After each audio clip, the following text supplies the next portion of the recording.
Hello again, fellow escapees. I'd like to thank everybody who listened, shared, and reached out to me during the release period of the last 4 episodes of this series. And most of all, the people who became Escape Collective members off the back of it. I can't thank you enough. The more members who support us, the more of this type of content we can produce. In this final episode, we open the floor to member questions. There were so many good ones that came through, we could have gone on for hours. So I chose a small selection that hit on topics that we hadn't covered yet. Let's start again with one of the stars of the series, Ellery Slater, who is the owner of the independent bike shop, Sports Garage in Boulder, Colorado. Ellery, it's good to speak with you again.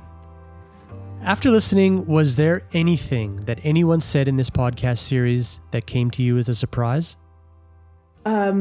No, but that I want to say no, not in a way. I don't want my no to be like self-important. My no is more because what I was attuning to in myself when I was listening to the podcast was a sense of relief, because I would hear, like, I wasn't talking to Tay at QBP. I wasn't talking to Tyler at 7Mesh, even though Sports Garage has been a 7Mesh like retailer for years. Oh, fantastic. Yeah, like we've had a little store within a store for a long time. But I had never spoken to any of the other gentlemen that you interviewed. And so when I was hearing their stories and there was alignment with how I perceived the marketplace as a dealer, because there was many instances where the block of questions you asked us, there was alignment in our experiences. Yeah.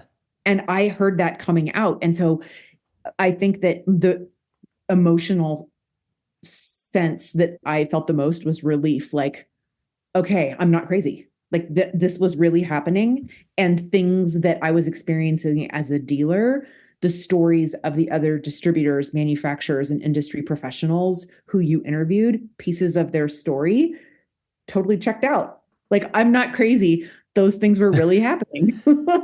That's really interesting you say that, because if there's one piece of feedback I seem to see a pattern in, was this sense of I'm not alone. I felt like I was alone through this whole 3 years or 2.5 or whatever it was.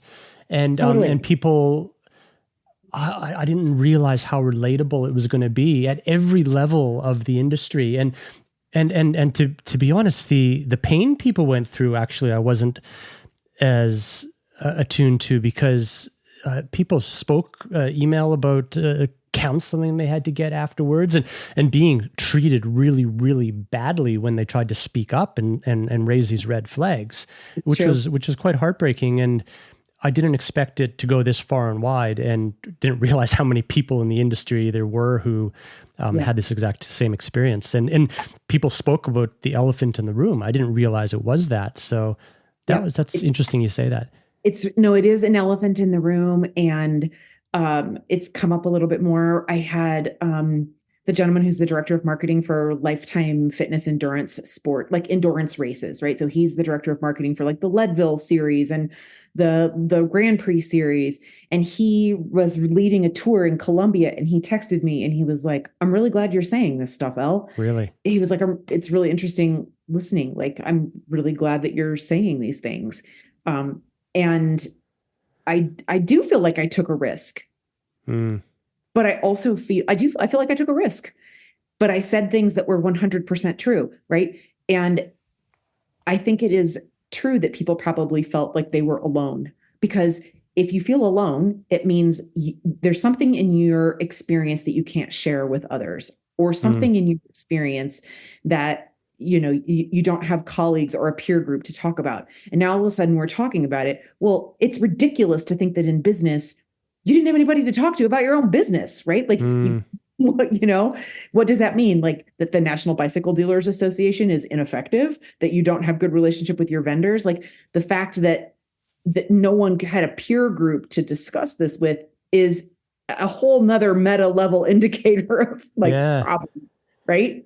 And speaks to how fragmented the industry actually is. And I've heard myself say that word so many times in the editing process, where and the root of the problem is it is so fragmented, isn't it? And people seem to have this thing that everyone gets together at these great conventions like Eurobike or previously Yes. Interbike or Sea Otter now or whatever it might be, and Yes. and Yes. everyone's in one big happy family, and it's really not quite like that, is it, in terms of communication? No, and even when you go to like a Eurobike or, formerly an Interbike or Sea Otter, and I've been to all of those also, is it really one big happy family? Or is it like a class reunion where you're like, oh, she's gained a lot of weight? you know?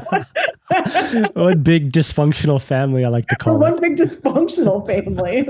it. Oh, It's a that bit guy like works that. for those guys now? Like, Yeah.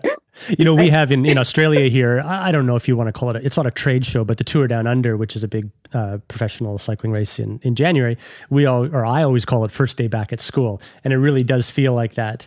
And I'm genuinely happy to see everybody, but I don't work in the same stratosphere as people like yourself. So. well, and I don't either. And someone asked me, like, what brands are you going to work for? I still do independent strategy consulting. Uh-huh. And I've got some really fun clients and I've done some fun projects. But, one thing we didn't talk about was the project I did last year was completely outside of bikes, other than working at Sports Garage. 2024, I did not work for a manufacturer in any way. And it was almost like I needed to decompress. Like it was almost like I knew too much. Being at a manufacturer and at a dealer, you always felt like you were being gaslit. Like you would talk to the other dealers and you'd be like, this is what's happening. And they're like, that's not what's happening. And then I'd go to Pivot and I'd be like, hey, this is what's happening at the dealers. And they're like, no, Sports Garage is a unicorn. You guys are a different shop. That's not what's happening. And I'm like, no, that's what's happening. Like, Right. it was very strange experience to see both sides of the coin for the entire pandemic. Entire pandemic. I'm really curious, the reception you had on your side. Podcasts can be a strange thing where there's no comments and it's quite a delay and of people listening to actually giving feedback. And it's hard to give feedback besides in person or maybe an email address. Did you find that you got much? Because I got... That Ellery, she's a badass. I love her. Where did you find her? And I'm so lucky to have found you, Ellery. What did you get back? Nice of you to say thank you. I had a few people connect with me on LinkedIn, like from Denmark, Europe, other places in the United States, and they sent messages that were like, I heard you on the podcast and I was just compelled to connect with you.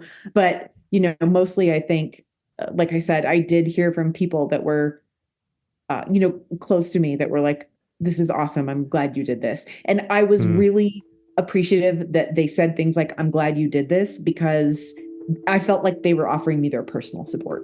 And that really meant a lot to me.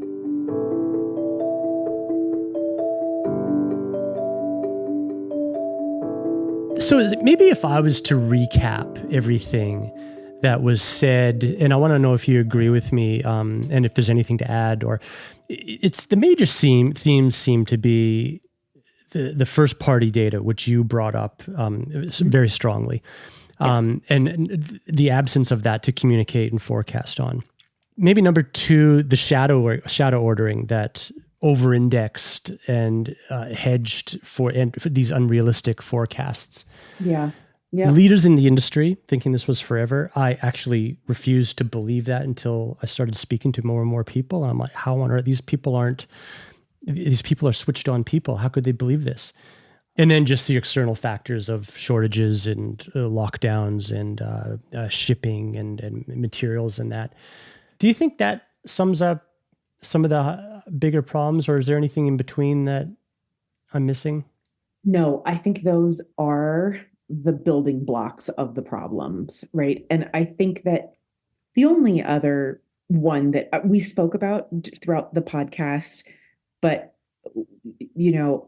never assigned a label or a category of its own, is like kind of stepping back and saying, why is the cast of characters in our industry a particular way that this could have happened across hundreds of organizations, right? Yeah. If you go to the zoom out level, why is there such consistency across the cast of characters? Like at the meta level, why are we creating a culture like this?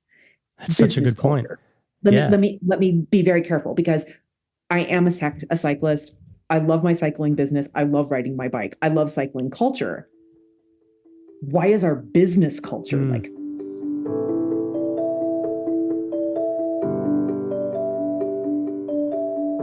All right. This question I think was excellent. And it was a guy named, a member named David Savage. And he spoke about how consumers should approach deals. So I'm going to just play it. Okay. And I'd love your response to that. Hi, Wade. This is David Savage in Indianapolis, Indiana. My question is, how should consumers be approaching these issues in the bike industry from an ethical perspective? Like, we all want to see the industry doing well, but there's also a lot of really great deals floating around, and it sometimes wonders whether we're doing the industry a disservice in the long run by taking advantage of some of those. Thanks. That is a good question, Wade. And David, thank you for asking. I can only speak through the lens, I want to speak through the lens of a small business owner when I say that it is still a marketplace driven by supply and demand, and there is an oversupply.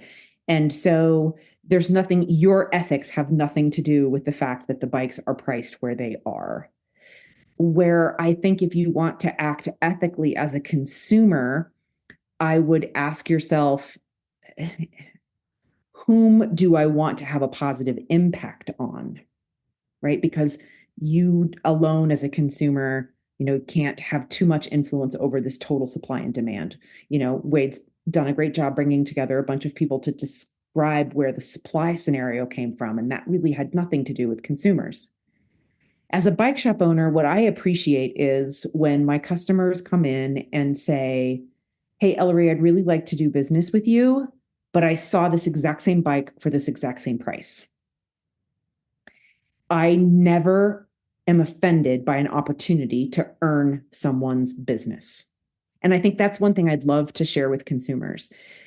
Sometimes I've seen people on the trail who I've sold a bike to, and they found a great deal on another bike someplace else. And when I saw them on the trail, even though I consider them a personal acquaintance in my community, they're embarrassed to tell me that they got a bike someplace else.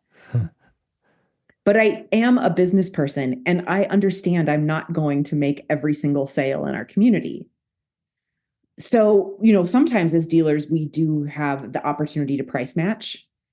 I can say sometimes we can ask our vendors for an opportunity to acquire inventory at a similar margin. If they're a proactive dealership, they may be doing that. And the only way you'll know, David, is I'm just going to go ahead and make the assumption that you want to support your local bike shop. And if that's the case, don't be afraid to go in and say, "This is the deal that I have available. If you were to make me a similar deal, is that in your best interest?" And then the bike shop has the right to say yes or no.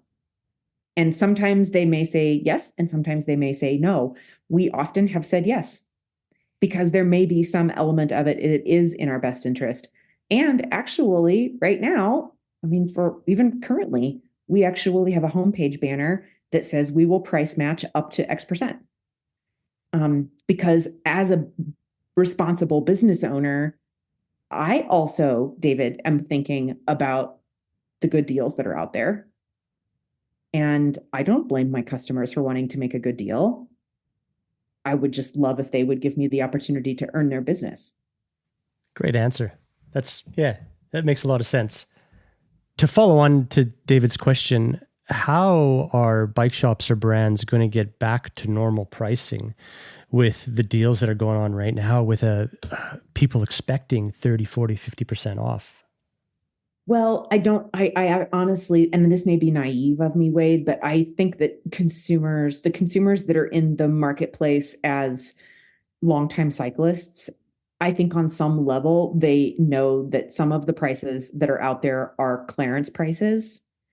And I believe that the industry is already starting to give cues of a price normalization, because when a manufacturer releases a brand new bike, let's say that a new bike launches, like we've seen some new bikes launch in the last couple of weeks, whatever the MSRP of that bike is, let's call that price normal, right? Because new bikes typically aren't discounted out of the gates. So I think there are really good deals to be had out there, but I think that consumers can look to new bike launches for their cues about what price normalization looks like. Whereas we saw new bikes launching, let's say, at a certain price level in 2021, or especially late 2021, those new bikes now are launching at a discount to those 2021 prices. So I would look to the launch price differential, like the delta between where a bike launched in late 21 and where a bike is launching now. And I would look to that as the best indicator of price normalization. And I think that, like I said, I think customers that are in the marketplace as cyclists are aware that some of the deals that are out there are they're discounts, but those discounts are not the new normal. Yeah. You can't get the new ones for that discount. And if you want new, that's exactly you're right. Have to pay. Yeah. All right.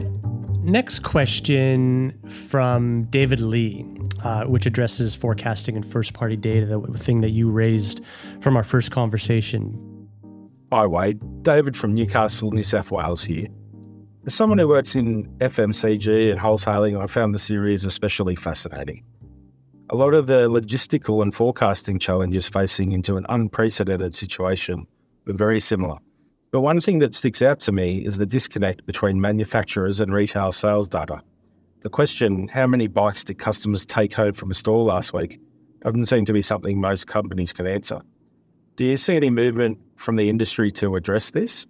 And have you seen any indication that entirely direct-to-consumer brands like Canyon, who presumably do have a decent handle on this, managed to escape some of the pitfalls the majority of the industry faced?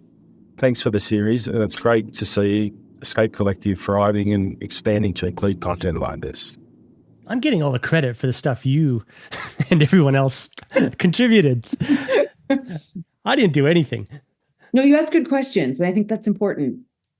David's asking a good question. Yeah. The first-party data, it is, Wade, something that I spoke about because I became very interested in this topic as a dealer. And I remember way pre-pandemic, I can actually remember saying to one of our vendor partners, why aren't you asking me more about my customers? I remember asking that question, like, why aren't you more curious about who our customers are? Like, we know who they are. You don't know who is riding your bike.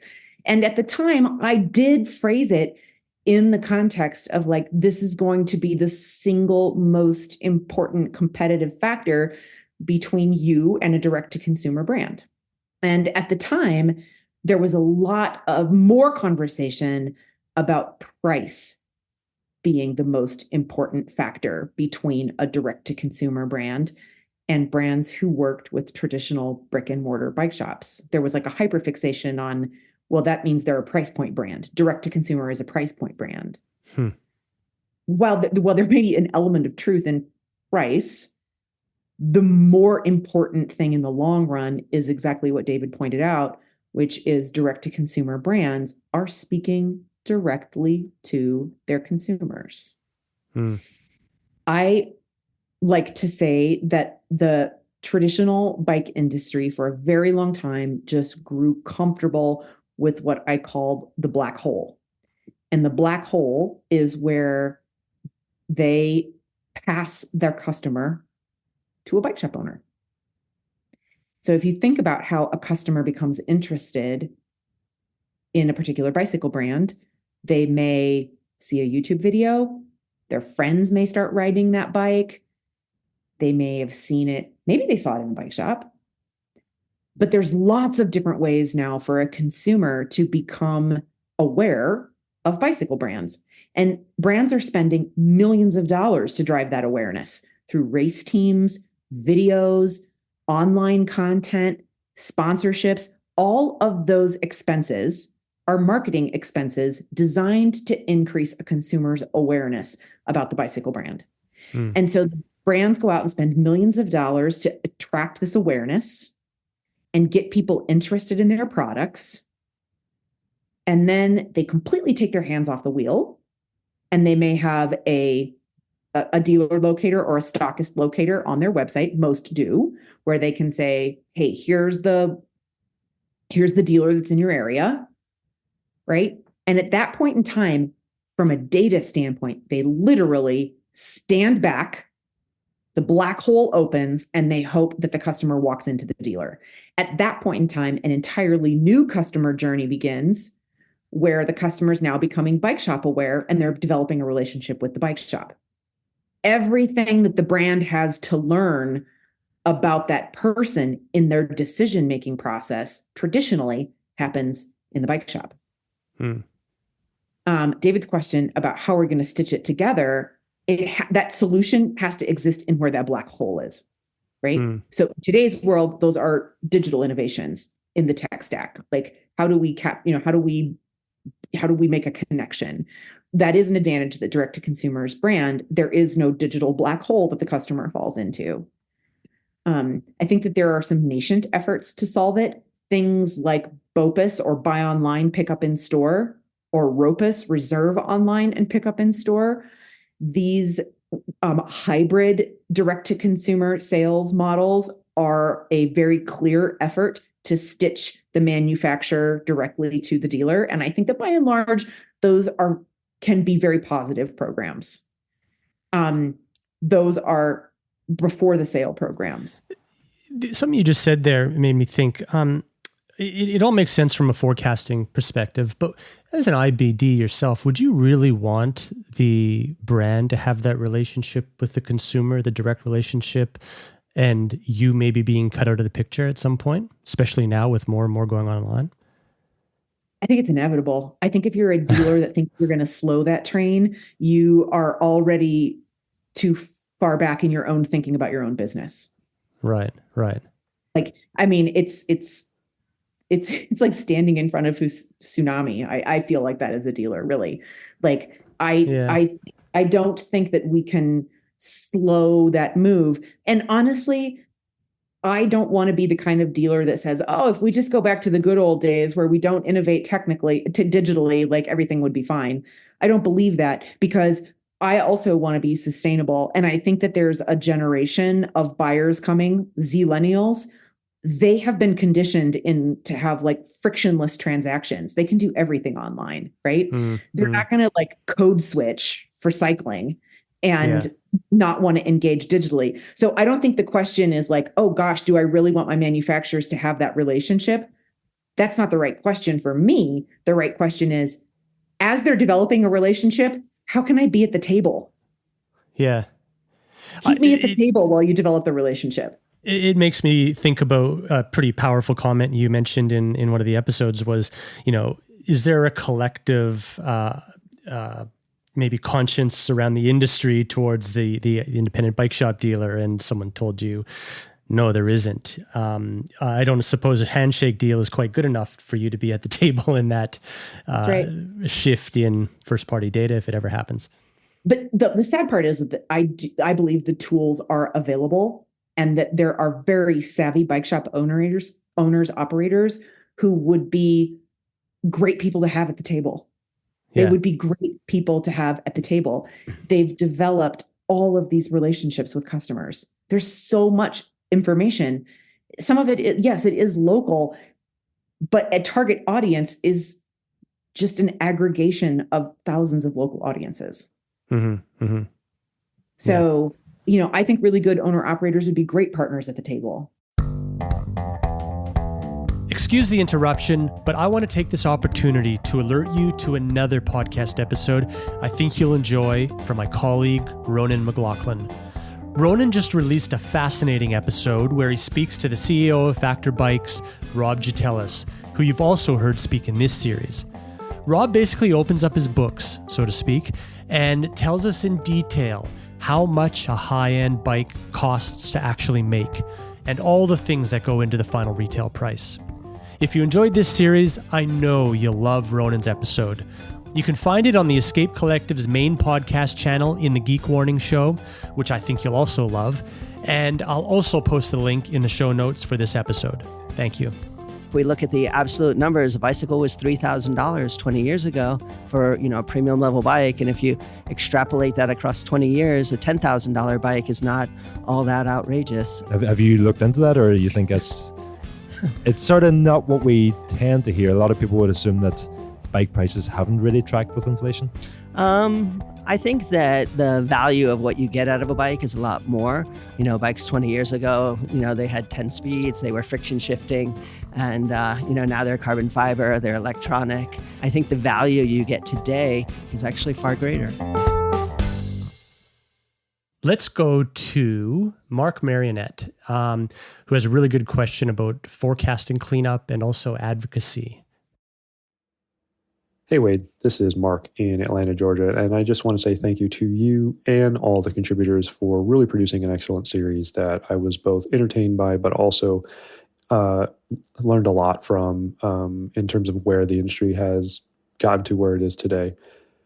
I did have some questions for you and the group in terms of, first off, if anyone really sees a realistic future where outside industry or businesses step into cycling to quote unquote clean it up.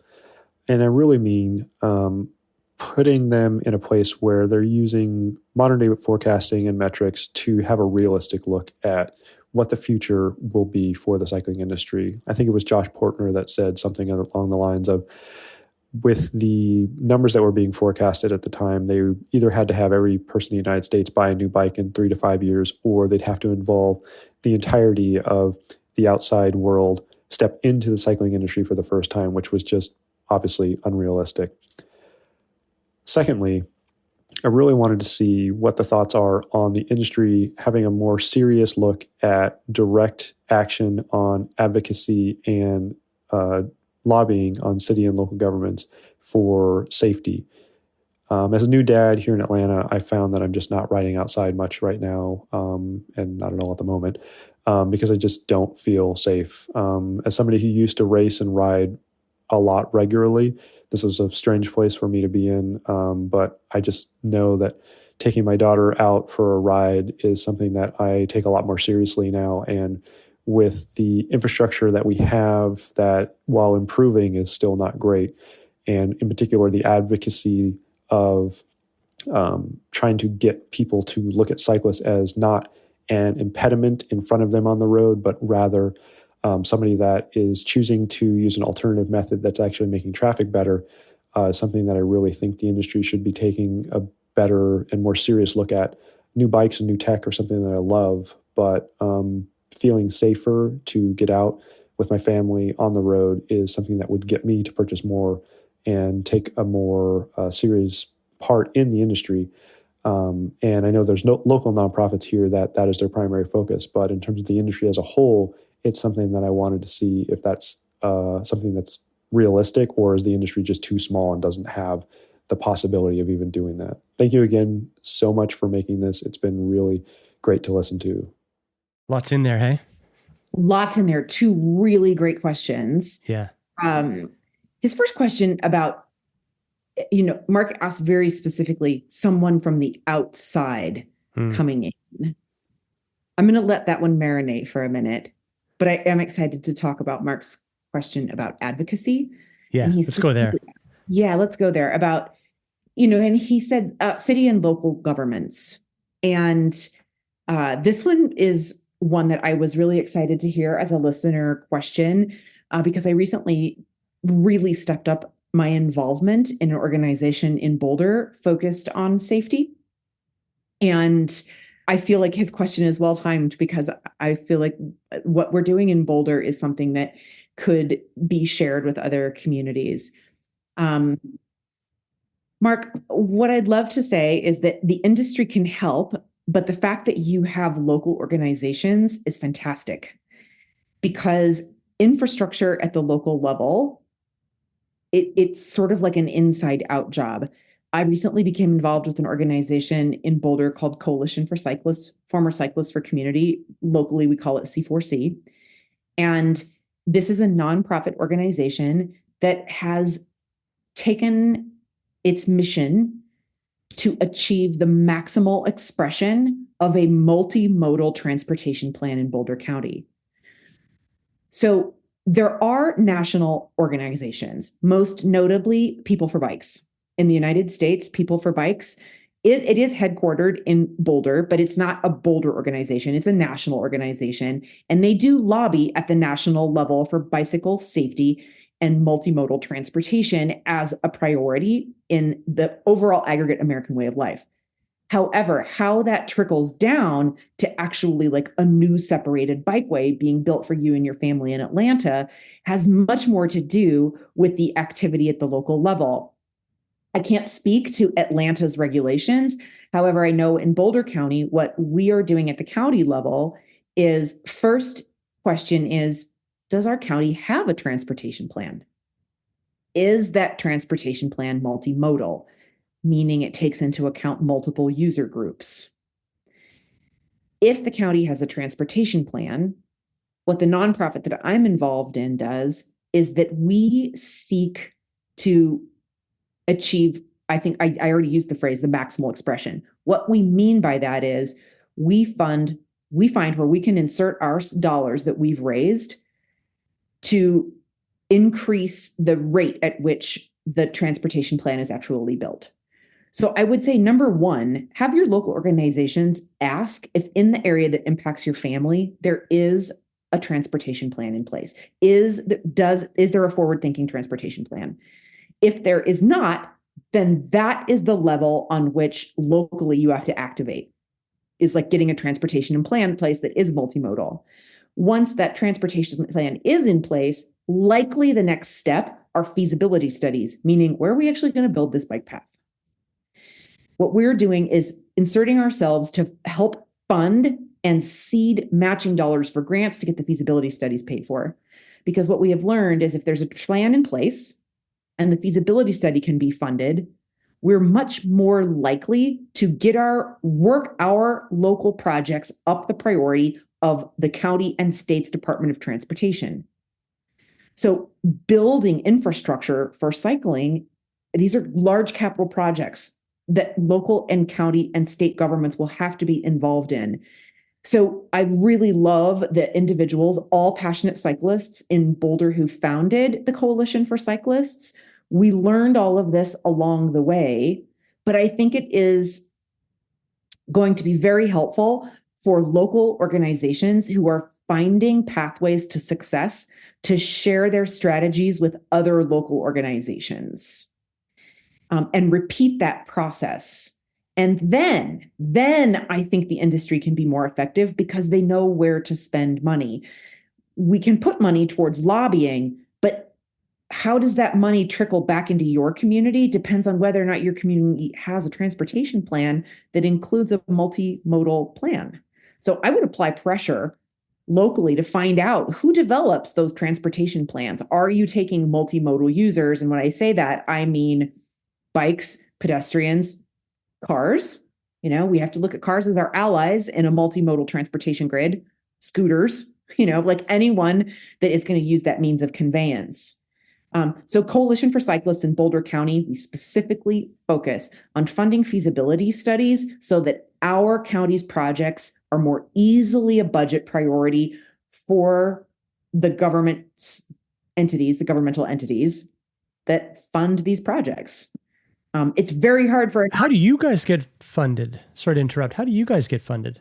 We raise money in two ways. We are a very small nonprofit. We have just found a niche of effectiveness.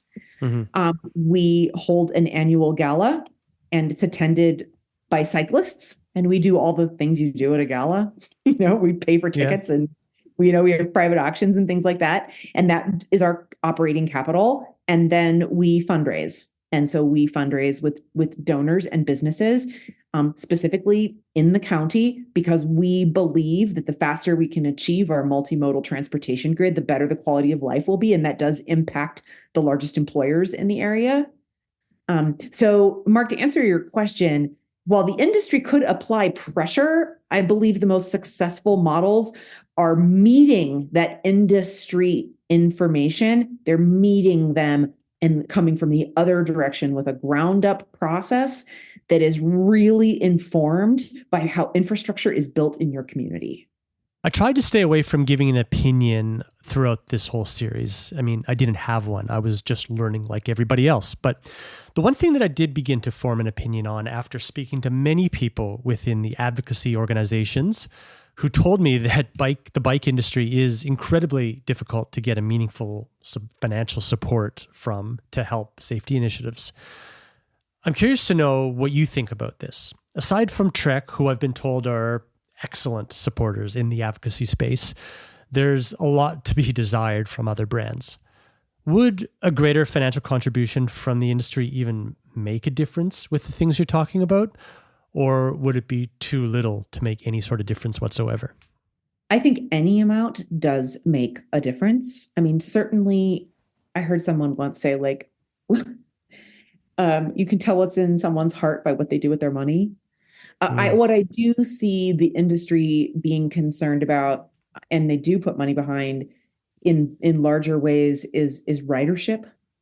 Ridership. What do you mean by that? Like, for example, like making sure that new riders get introduced to the sport. Like funding teams, sponsoring, youth initiatives. An example on the mountain bike side would be NICA. Where like there again, Trek phenomenally well involved in ridership, right? So we see ridership as the future of the sport. And I don't think it's a big leap to see safety as the future of the sport.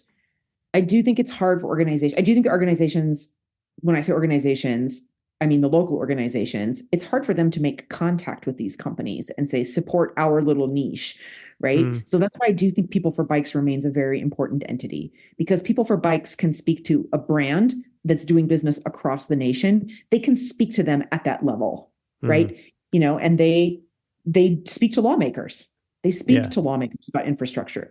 They rank cities based on their livability and their friendliness. Like they do keep an eye on the cyclist's quality of life, and they make an earnest and proven attempt to have that conversation with policymakers and lawmakers. They get involved in conversations at the policy level about like e-bike infrastructure. People for Bikes authored the e-bike classification system in the United States. So I do think that there's a national entity that does have their eye on safety, access, advocacy, the future of the sport, the future of transportation. But I think, Mark, I want to keep speaking to Mark's specific question, which was him and his family in Atlanta, right? And I want to be very realistic that I think People for Bikes will continue to inform at a national level in partnership with the industry at a national level, because that's where companies need to do business. But that when it comes to each of our own cycling communities, I do believe the industry is still at a place where that national level influence has to be met with a ground up grassroots effort. I don't think the industry is at a place yet where it can pop into every community and say, we're going to make this community safe. When you say they're not in the place yet, do you mean a financial place? What do you mean a place yet? I'm thinking about like actually building a bike path. Right. I'm thinking about, what does safety look like? I'm being very pragmatic here. Like safety looks like bike lanes. It looks like signage. It looks like separated bikeways. It's like physical infrastructure. Like the industry can't afford physical infrastructure. No. So like, where do we apply those dollars? So when we say like, let's really frame what a financial investment from the industry would look like. Right. Like, it's information at a certain level, but when we're talking about safety, I think we do need to be very realistic that we're talking about infrastructure, and the industry cannot build infrastructure. I don't believe the industry can do that. But funding these local groups or having a way to support those local groups, you'd figure. I mean, U.S. is a big place. I keep forgetting how huge it is versus Australia. I mean, it's 25 million people, but it is a problem that is probably more easily to conceptualize in my head Well, anyway. But I do think, though, this is how it could trickle down, right? Okay, so if I am Trek, since you brought up Trek, I do business in America, in every state in America. So my audience is my scale is national. So it makes sense that I would support the national organization, right? Now let's go into I'll pick on myself, my community in Boulder. I am a cycling business in the industry, right? So I'm part of the industry. When we talk about the industry applying pressure, I'm part of that. But my scale is Boulder. So when we talk about the industry, we need to remember that is your local bike shop also, or a race team, or the local mechanic that's got his independent, service-based business. So I would say, because the US is such a huge place, that match the level of the industry with the community. And, okay, so Wahoo is in Atlanta. That's theirs local, right? Santa Cruz is in Santa Cruz, California, Trek is in Wisconsin. They're probably going to have a little more impact in their backyard communities. Find out what does the industry look like in your local community. It's probably there, and they're going to much more quickly be able to discover how you build infrastructure in your community, because how you build infrastructure in Atlanta might be different than how we build infrastructure in Boulder County. So that's why I'm still going to say, yes, the national level awareness to policymakers and lawmakers is incredibly important, and we should continue to champion People for Bikes in that effort and meet them from the ground up by seeing, what does the industry look like where I'm riding my bike? How can I get them involved? And does my community have a transportation plan? Those are very realistic, very actionable items that anyone who cares about safety in their community could do. Today, anyone could walk out and find out, okay, tomorrow I'm going to make a list of every business and every team or club that makes up the cycling industry in my community. And tomorrow I'm going to call and ask if my county has a transportation plan.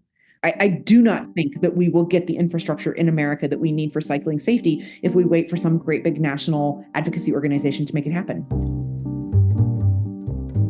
That's a terrific response on advocacy from Ellery, and it appears to work quite differently in the US than my home here in Australia, or even from what I know about advocacy in the UK. I mean, every country will be different. This topic is a massive can of worms, but I thought it was worth another perspective, so I reached out to Australia's only professional bicycle lobbyist, Stephen Hodge. Stephen also works for an advocacy organization called We Ride, which is Australia's equivalent to People for Bikes in the US, or Bicycle UK, or Sustran. It's extremely difficult for people who just love riding their bike and going out with their mates to really understand the picture of what goes into creating change to make it easier to ride a bike.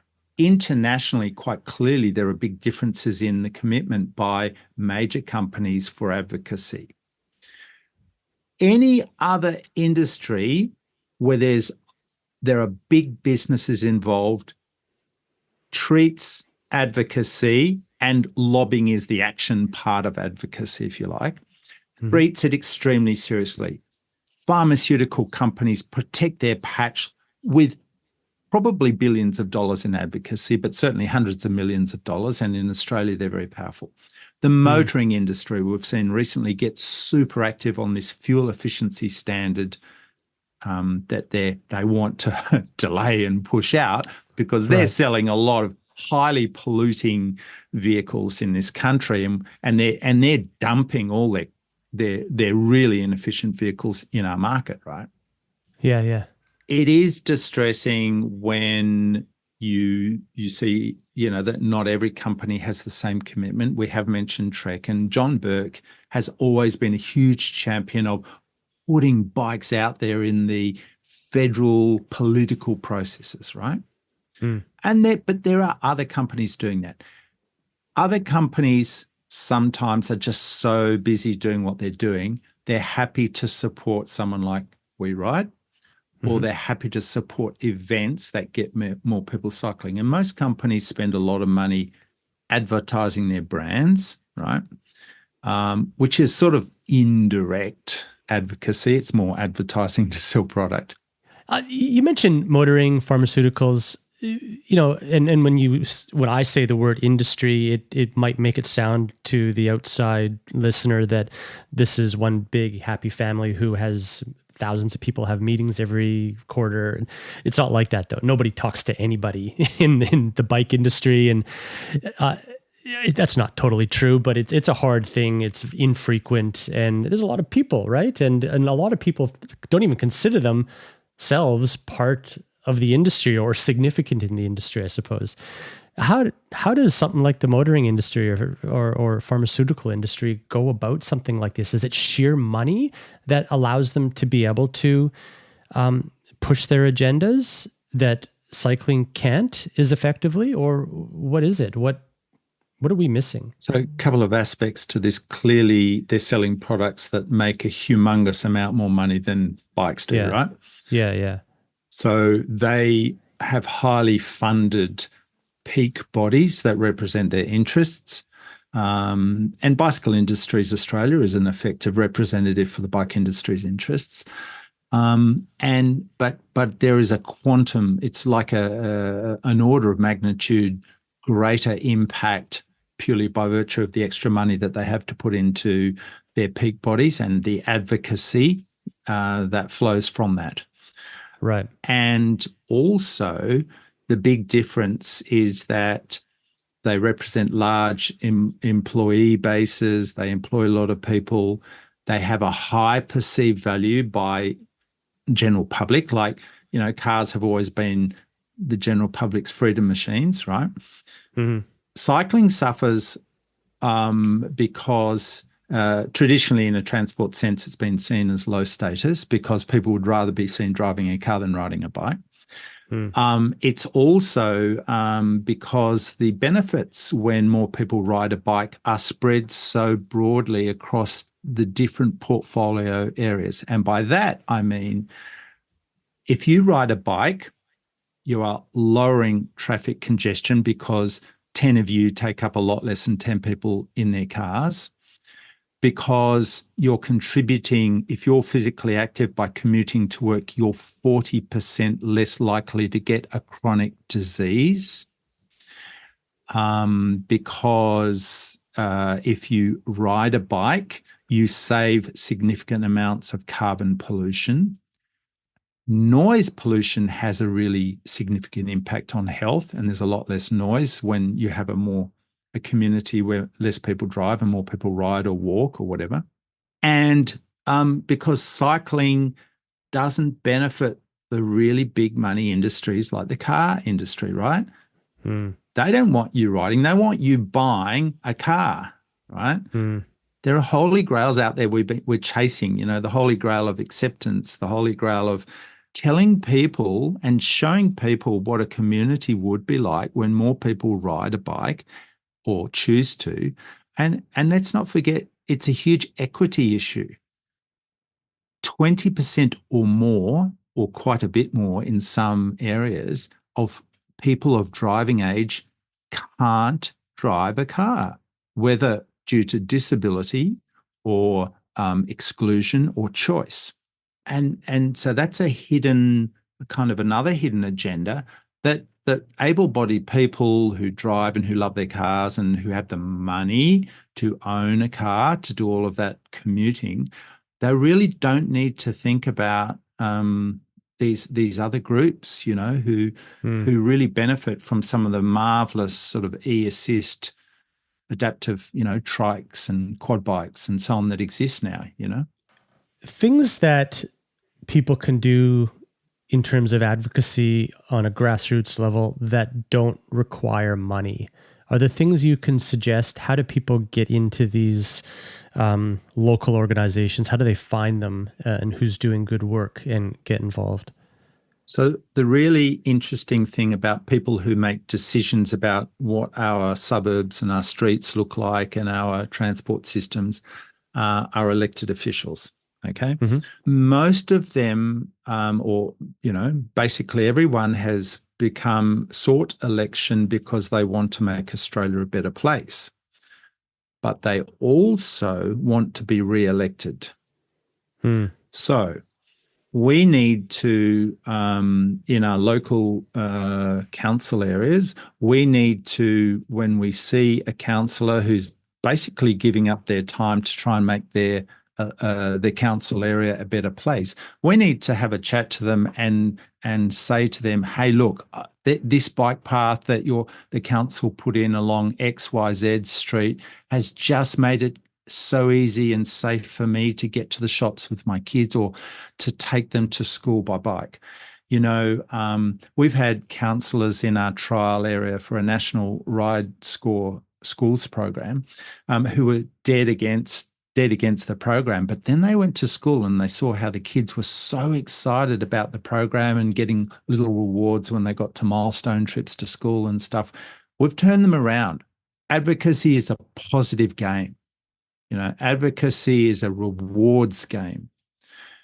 It's a game about your elected officials understanding what you want, because inevitably the people who are really against something make a lot of noise. Yeah. And what research that the wonderful Fiona Campbell, who drives the City of Sydney's bicycle strategy, has done is they've gone out and actually surveyed people door to door, because, there's a lot of noise against all the bikeways, right? So what they've done is they've actually then gone out and checked out what the residents who are not making any noise think. And that is completely different to the media narrative that everyone thinks is the case, right? Yeah. Because the people who don't like something scream the loudest. So if you really like something, and that's what I said in that op-ed I did for you, you've got to be positive and make your voice heard and just generally say, hey, what you're doing is fantastic for us. We love it. We love not having to drive a car. It saves us heaps of money. The streets are safer with that area where you lowered the speed limit. Now our kids, we feel safe. We feel okay about letting our kids ride to school because the streets are not, what do you call them, rat runs at 60 or 80 Ks an hour. The other countries who are leading changes, not including, like say Denmark, for example, they seem from the outside already there, but maybe the UK, for example, like where do they get their funding and what does their program look like? And is that a state that we want, an end state that we want to go towards, or is there something different for Australia? So we have to, advocacy is about getting a political leader to the point where they have a sufficient level of comfort that they agree to invest a lot of money in what we want, right? Uh-huh. So currently less than 2% of all trips in Australia are done by bike, but a lot less than that of the transport budget goes to cycling. So we're not even funding cycling in transport budgets to the level which they're already taking on the passenger transport task, right? Right. And what we've seen in major cities now throughout Europe, the mayor of Paris, Anne Hidalgo, is either a Green or an independent. She keeps getting re-elected with increased majorities, transforming the city and taking away tens of thousands of car parking spots because the residents love what she's doing. So it took a lot of courage. She was elected on a platform to do stuff for active transport for cycling, but it's hugely popular, and mayors of major cities around the world are finding the same thing. Right. Clover Moore, the mayor of Sydney, keeps getting re-elected despite being at war often with some parts of the state government in the past, and certainly the right-wing media. She follows, a philosophy of making the city more welcoming, making it greener, making walking and cycling a real choice for people in the city, and it pays off. Let's turn to the next question by founding member number 6919, John Claff. That's a great number, John. Hey Wade, so great series, really enjoyed it. I was thinking about the fact it was a US angled industry piece in many aspects, and was wondering what the impact was in the supply chains, mainly from EMEA and Asia Pac, and offers obviously, if possible, Africa at all, if there's anything there. Mainly looking at sort of specifically in Europe, what the effects of Brexit were, given COVID hit just as the UK and EU were divorcing, and there were obvious supply chains issues across the whole of a variety of different industries, and how did that affect the cycling industry in particular, with the pressures that you described in the main series? Tom Marchment from Hunt Wheels. Tom, you listened to John Claff's question, and I wanted to talk to you mainly about Brexit, but could you tell me your experiences with Hunt and what you know of the general industry on how the perfect storm of Brexit coinciding with the pandemic and what that did to the bike industry in the UK? Yeah, I mean, for us, it kind of felt, a little bit sad because in a way the cycling community in Europe had grown up together over the last 30 years, including the UK. Right. And so it was really easy for British teams, British companies, and European companies and European races and teams to work together, and riders and people in the industry to work across the border. Because effectively, it was a single economic community. And yeah, I totally respect that people had their views, but those things did affect cycling when that changed in 2020, and in lots of ways, I suppose. And there might be some good positives out of it in the longer term. We'll have to see how that develops. But at the moment, definitely there were a few difficulties that created by it. In general, was the podcast, you said you listened to the episodes that I did that resonate with how things were in the UK as well, notwithstanding Brexit? Obviously, during the increase in sales, that was an area, increase in demand. That was a time when you were handling the demand side and the lack of supply side. However, when you throw in the uncertainty that Brexit created on top of the uncertainty of COVID, it definitely created extra complications. So, obviously we want to do the best job of the people who buy our wheels in Europe. It created uncertainty for those customers, those riders. What kind of complications did you mentioned? Brexit caused complications. What are some examples of the types of things that it maybe prohibited or complicated?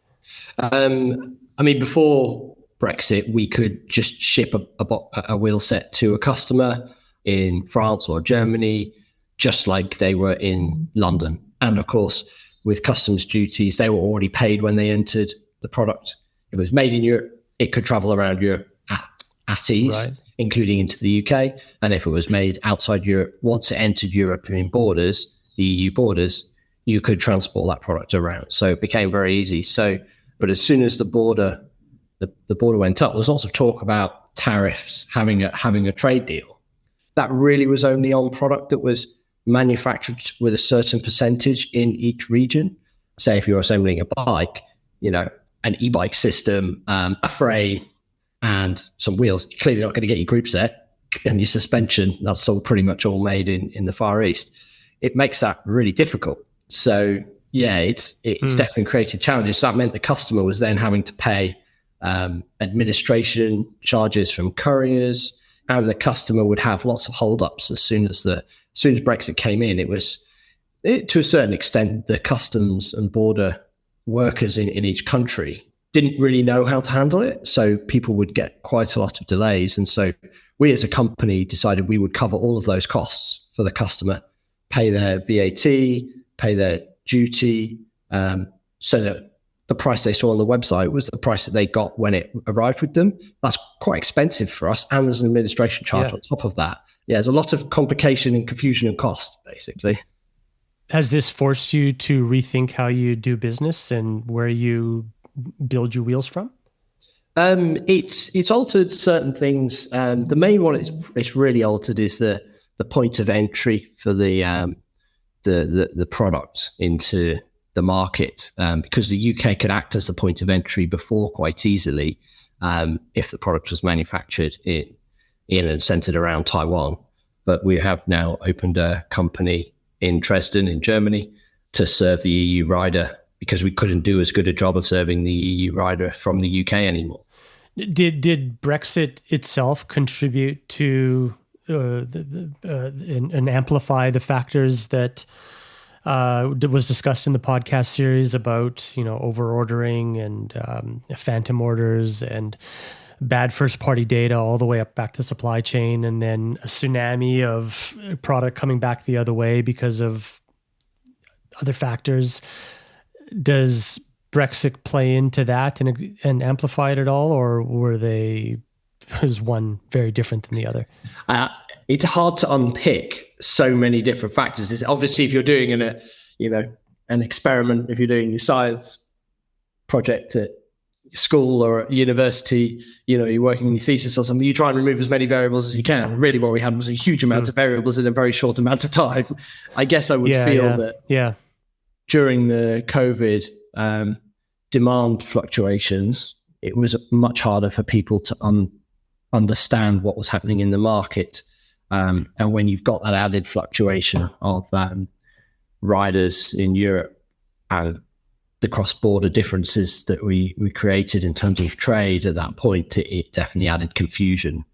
Therefore, the decisions are going to be harder to make, and they're probably going to be, if you have more confusion, your decisions are going to be more inaccurate. So as hard as you work. Yeah. Did the UK bike market end up quite similar to what was described in much of the US and Australian market, where the podcast series mostly spoke from? Yeah, I think if anything, it's at the end, the more affected end of that spectrum. The UK's had some of its own difficulties, and this is probably one of the things that a wider macro effect of Brexit is that we've had, because as an economy, the speculation that we benefited from a good flow of people coming in to help build our economy from Europe, and from an economic point of view for the whole of the country, it's been speculated that we have more of an imbalance of workers to jobs that has put a bit of a drag on the economy.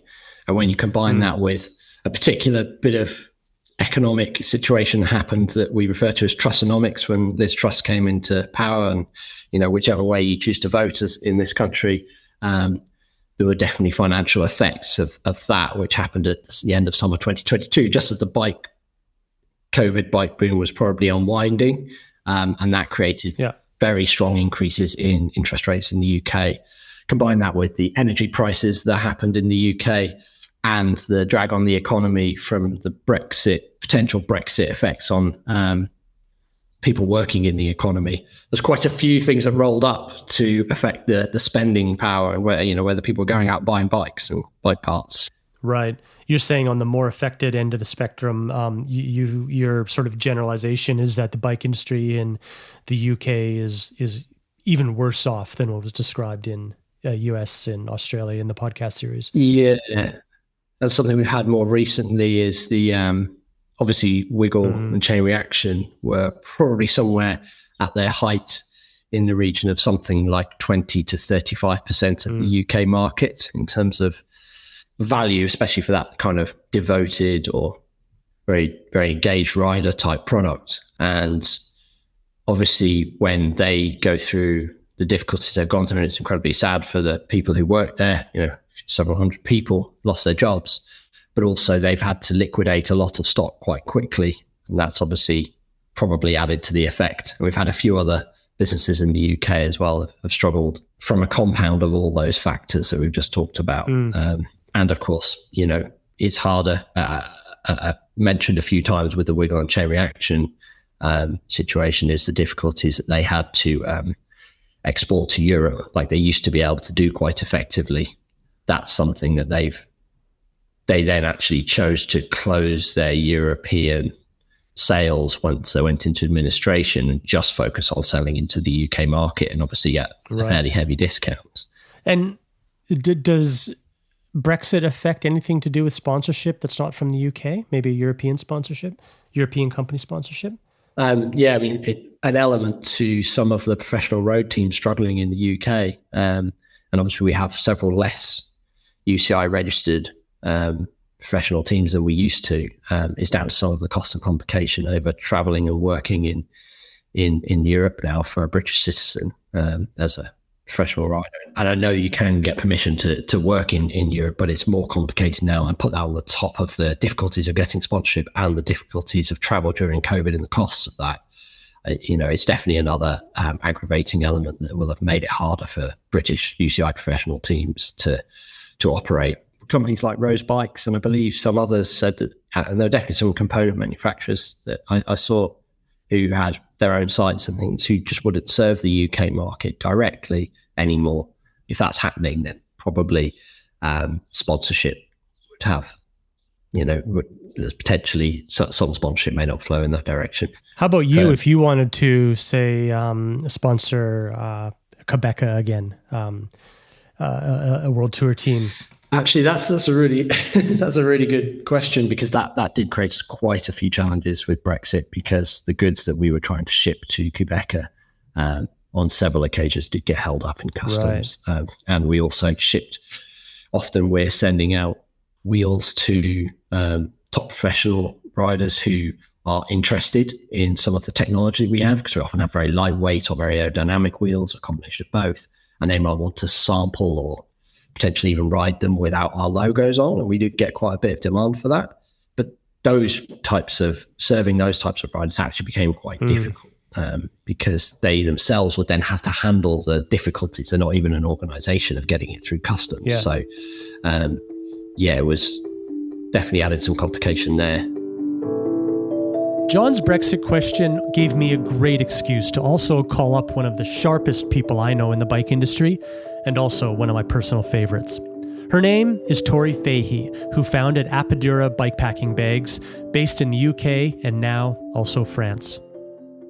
Tori, what do you think of John Claff's question about Brexit that you can probably very well speak to? I think it's a very interesting and relevant question. As a business, as the owner of a business based in the UK, but I think also for any business that does business with the UK. So the finalization of Brexit wasn't until the end of the year in 2020. But the thing was, even if all of the lockdowns started and the demand spikes were present from, I guess, May onward through 2020, most brands, I think, were still trying to figure out what to do with the demand spike that we had. Although Brexit had been looming for 4.5 years, with plenty of discussion and delays before then, there were a lot of signs around it not needing to be disruptive. I mean, our business, we had met with consultants that the UK government had sent out to help readiness for businesses in advance of Brexit. We were already doing business, like B2B business and B2C business internationally in the lead up. So there were lots of signs that it shouldn't be disruptive, because now the EU would not be any different than the rest of the world. And 100% of your business in Apidura was based in the UK at the time? Yeah, so simplicity is kind of one of our core principles as a brand. So we had one office based in the UK, one warehouse based in the UK, and we relied on, we chose the location as an ideal spot to effectively serve the world, access the European market. And it felt at the time we started in 2013 like a wise choice. Yeah. I guess you said Brexit looming. You did have a foresight that and a date that it was coming. You didn't have that really with that pandemic. What was the mindset shift with now you're dealing with the pandemic and everything you just described, the delays and the spikes and everything? Was Brexit almost put off the table in terms of things you had to deal with, or were you concurrently thinking about both and needing to deal with both at the same time? The thing was, because the guidance we had was that effectively, if we could do business with the rest of the world already, then we were ready for Brexit. It was kind of the least of our concerns. We had discussed, because it had been on the table for so long, we had discussed, whether to set up a second warehouse, whether to move the operation to the EU. And for a business of our size, we determined that that increased operational complexity and like financial cost to a level that didn't justify it. The pandemic supply chain questions and meeting demand and so forth was certainly just head and shoulders above the topic of Brexit at December 31st, 2020. It wasn't until the first week of January that it was clear that actually, regardless of whatever the agreement was, there were some problems to deal with. Right. I remember the first time we met, we did the podcast on the founding story of Apidura. You were sitting in, I believe it was London at the time, or the UK definitely. When did you decide you would need to move a portion of the business into, you moved to France, and then that would be the best thing for the business and trading? We recognized within the first week or two of January 2021 that we would need to set up a warehouse. We would certainly need to set up a second warehouse. We looked at a few locations and ultimately put something together and had something in operation effectively within a month in France. Then within about a month of that, it was clear that to keep things operating functionally with a French warehouse in France, that we would need an office here. Just from an administration standpoint, having courier relationships, dealing with the tax authorities and so forth, having the French entity was quite important. What type of, I guess there's two issues. One exporting things out of the UK into the EU, and then there's also the problems of bringing things in. And talk to me about some of the challenges with shipping and the things that the pandemic did to shipping, and also the things that Brexit did to shipping. Can you speak to the complications that rose out of that? On the shipping side, so one of the first issues we had with shipping worked like clockwork before 2020. I think the first issue we had on the shipping side came as a consequence of the pandemic. With all of the containers leaving China full of masks and other goods from, I guess, the second quarter of 2020. At the start of 2021, one of the issues that compounded that problem in the UK was at the ports. Just the infrastructure was not established yet to deal with the amount of goods flowing between the UK and the EU. And so there were delays at the port, not just getting things in motion or on a container, but getting things through customs within the UK. You mentioned that both COVID and Brexit took a lot of human and financial resources away from other parts of the business. Can you speak to some of those details and how that affected business and probably the result of the business growing and the cost of business and everything there? Anything to say more about that? Sure. On the short-term side, it was something that basically required our full-time attention. We were at that time a team of less than 20. And if you take like the full time of two founders to be taking a look at evaluating warehouses, dealing with legal agreements, setting up courier agreements, managing the operational complexities of, okay, now we have two warehouses. How are we going to balance stock? So for the better part of, I would say 3 months, we were not able to work on other projects. Beyond that, the problem doesn't just go away. There's like, now it's pretty much a full-time job to manage operations and logistics that used to be a side job. Yeah. We now have to deal with accounts for two different countries with two different systems, employment law in two different countries and so forth. It's quite a bit of complexity that wasn't there before. And for a business of our size, it's a very material ongoing cost. You mentioned Brexit increasing the localization of brands. I thought that was an interesting point in your email. Can you talk more about that? We noticed that there were a number of brands, both from the UK and from the EU, who were not yet trading in both markets.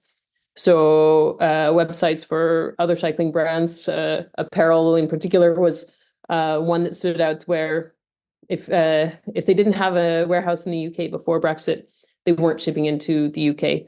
I think that created an opportunity for UK-based brands to pick up market share, because at least on a temporary basis, we observed disruptions for, I would say, notable brands in the range of 6 to 9 months. To be out of the market for 6 to 9 months is enormous, especially at a moment in time where there are a lot of new cyclists coming into the sector. The community is growing. There are new eyeballs finding brands, and those brand relationships can be really sticky. So it was a huge opportunity cost for those brands that weren't able to establish a workaround for the logistics and operational disruptions during the first 6 to 9 months of Brexit. Right. I guess the picking up market share, UK brands who could no longer easily ship to the EU and vice versa, them picking up market share potentially just from their local markets that they might not have seen before. Did you see examples of that, or is that a gut feel that might have happened? Or I think I'm going to be a bit reluctant to name names, but yes, I would say it was notable. Right. The thing was, even in 2021, it was a period of time where some shelves were bare. So if you were the only thing left on the shelf, whether it's because of supply chain issues or because of Brexit, if you were there, you got the sale. And that makes a big difference in the long run, because that's you have an in that you otherwise wouldn't have. Yeah. So yes, I saw some EU brands, one in particular that competes with us, was almost invisible after Brexit. Yeah, right. You mentioned something else interesting in your email to me that spoke to the diversity of the talent pool being less in the UK after Brexit. What did you experience with that? So when we set up the business initially in 2013, the UK was an amazing place to set up a business. But on top of that, because the economy in London is so strong, they drew talent from across Europe and the globe. Brexit changed that. It probably started with the pandemic, because I know I know firsthand a number of Europeans who went home during the pandemic and ended up staying there. But I think we've also observed an exodus in the sense that the applicants we see, there's far less diversity. It's just less international. There's still high quality talent pool within the UK, but we see overall a lot more uniformity since Brexit. With much of Brexit, I don't want to say behind you. I don't know if you're still dealing with things, but I mean, maybe the worst of it. And then the pandemic behind you, and I know there's lots left over there too, but are there any sort of shining lights that have come out of this, or opportunities that you've been able to in the long term see as a net positive? Yeah, for sure. Brexit will never be behind us. It has permanently changed our business. We went from being a single office in a single country with a single warehouse, and that won't change now. It was probably good for our business. It was a step we didn't want to take because it feels like extra work that doesn't necessarily, it's not the fun part of building a business, but it also affords us some flexibilities that we didn't have before. So if, FedEx isn't working in the UK, we have stock in France that we can send all around the world. We also can access a different labor pool here. We set up our office in Annecy, which is a French town in the Alps, very outdoorsy. That's a positive. Yeah. On a personal level, it was very positive. It's been a great relocation. Also, the fact that we were well positioned to react quickly following Brexit, and frankly, navigating through the pandemic, and everybody had the same problem. So the reality is, these are the moments where the industry changes, where there's brand shakeup. Schwinn used to be the biggest bike brand in the world, and now they sell helmets at Walmart. Why? Because they didn't move with the waves. Yeah. So this is our moment, in my view, where we can move ahead. Let's circle back again to Ellery, as I have one last question of my own that I hope wraps up this series nicely and ends on a positive note. Do you think that the industry is at risk of everyone pulling back at the same time and overcorrecting in the other direction to scarcity at this point in time? Because it made me think about Jake Dudek's observation when he was looking at the guy from Wiggle Chain Reaction who spoke on one of the episodes, and he was looking back in the past and saw this wild swings of procurement around, zero participation, growth, and over under supply. Do you think it's a potential problem that we're going to see coming up? I think it'll be a little different this time. I do remember what Jake was talking about, and I know sort of like the history that he was referring to with like these wild swings. And you said it's cyclically normal, which was such a wow. You guys are talking about the same thing. It sounds like. Yes, we were talking about the exact same. Yes, we were talking about the exact same thing. I think simply because of the fact that what happened in the last couple of years was so egregious. I would say unprecedentedly egregious with respect to that's why we're having this conversation. Yeah. That, at the highest level, the industry is aware now of a different level of discomfort with supply and demand shocks. I think that there will be more of a consciousness around avoiding shocks, and retracting too far would be another kind of shock. Right.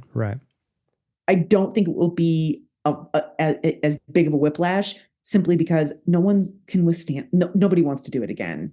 You know, I don't think it's going to be smooth sailing. I just doubt that we'll have that much of a restriction that we go into a scarcity mode. I mean, if you just think about the wrinkle in time that it's going to take for the existing inventory to sell through at discounted prices while we return to normalcy, there's a runway where hopefully we will meet at a point in time in the future where the excess inventory has dwindled to a level that a normal supply and quote, I'm using air quotes for your listeners, normal supply and demand scenario can play out. The industry has a season here to get their numbers in line while we sell through excess inventory. So I'm less concerned about extreme scarcity. How are things going for you since we spoke? I think it was November, in terms of is business picking back up? Are you managing okay? January was normal to a little slow. Things are picking back up. It feels a bit like a normal spring. We speaking specifically for our shop, we feel comfortable in our inventory position. Good. And in November, we were still feeling like, man, how much longer? We were concerned about acquiring more inventory at that time. And we were, as you and I discussed, we were like really not interested in placing large preseason orders. We wanted to be really confident that like pricing shocks were out of the system. Mm-hmm.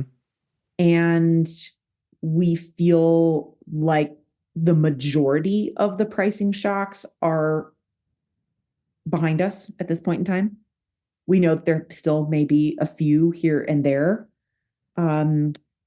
We just had an internal meeting in the last week talking about increasing our inventory again in a few models.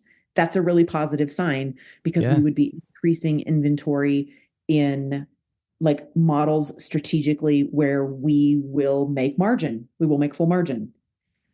So every time that we can have that conversation of like, oh, we could acquire this inventory and we feel confident that we could get full margin out of this inventory. Those are signs that we'd like to see. Those are the conversations we like to have. I mean, that seems so basic, Wade, but the fact that we can have that conversation is a dramatic shift from the first quarter of 2023. Well, that's good to hear. I'm happy things are turning around, and it's always a pleasure. Thank you so much for being Ellery and speaking so candidly and intelligently, and I really do appreciate it. And it's been an absolute joy doing this with you. Thank you. Oh, thank you. I have felt very fortunate to be included.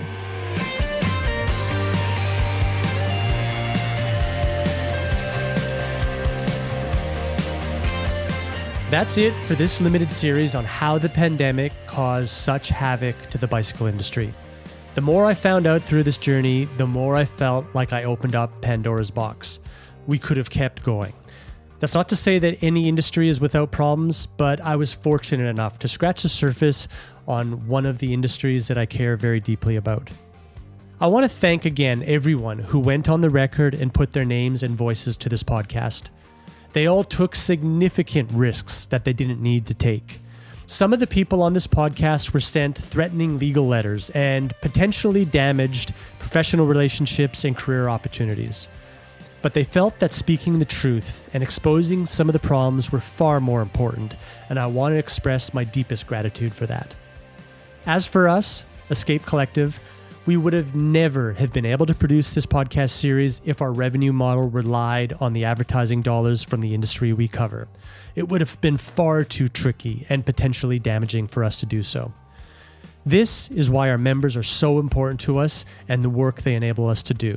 I want to thank each and every one of our members from the bottom of our hearts for supporting us financially, which enables us to do the work that we do. We're currently looking at what a regular podcast series in this same vein might look like, so please subscribe to this channel so you don't miss it when it's released.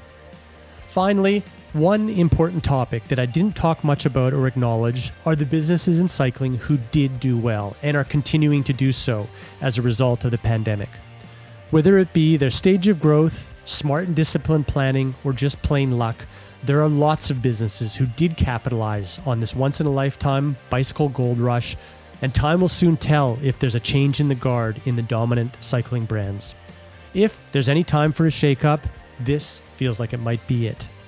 One last thank you to Will Jones and Hugh Owen for editing this series, Ashley Deneef for composing the music, Craig Bruce, our executive producer, our members for submitting their questions, and the rest of the Escape Collective team for all their input. This is Wade Wallace from Escape Collective. Thank you for listening.